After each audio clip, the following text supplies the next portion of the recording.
প্রথম পুরস্কার গ্রহণ করছে রুকাইয়া, চতুর্থ শ্রেণী, রহলপুর তোজাম্মেল হোসেন নিম্ন মাধ্যমিক বিদ্যালয়।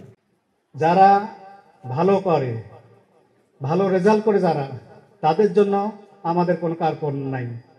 আমরা প্রত্যেকটা ক্ষেত্রেই যারা ভালো করবে তাদের পুরস্কৃত করব, আর যারা খারাপ করবে তাদের কি করব, গাড়ি দেব না, তাদেরকেও আমরা হেল্প করব যাতে তারা আরো উপরে উঠতে পারে।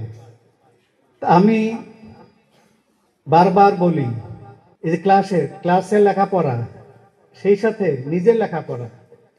আমি যদি নিজে লেখাপড়া করতে চাই, যতই বাধাই আসুক আমাকে কিন্তু কেউ থামাতে পারবে না। আমি হাতে লেখা সুন্দর প্রতিযোগিতায় অংশগ্রহণ করেছিলাম। সেখানে আমি প্রথম স্থান অধিকার করেছি। এখানে আমাদের এটা হাতে লেখা সুন্দরের এখান থেকে আমি শিক্ষা পাইলাম যে এই হাতে লেখা সুন্দর এই প্রতিযোগিতা বারবার হওয়া দরকার, কারণ এখান থেকে আমরা আমাদের হাতে লেখাটা সুন্দর করতে পারি। আমি রচনা প্রতিযোগিতা দিয়েছিলাম এবং সেখানে আমি দ্বিতীয় স্থান অধিকার করেছি। এনে আমি অত্যন্ত গর্বিত এবং আনন্দিত।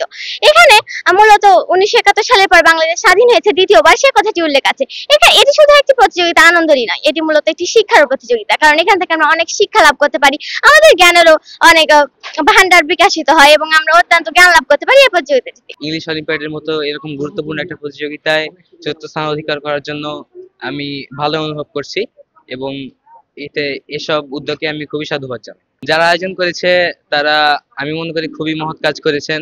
তারা অনেক পরিশ্রম এবং কষ্টের মাধ্যমে এই আয়োজনটাকে সফল করার চেষ্টা করেছেন। ইনশাআল্লাহ আয়োজনটা সফল হবে এবং এ ধরনের কার্যক্রম আগামীতেও চলবে, এই আশা আমি ব্যক্ত করি।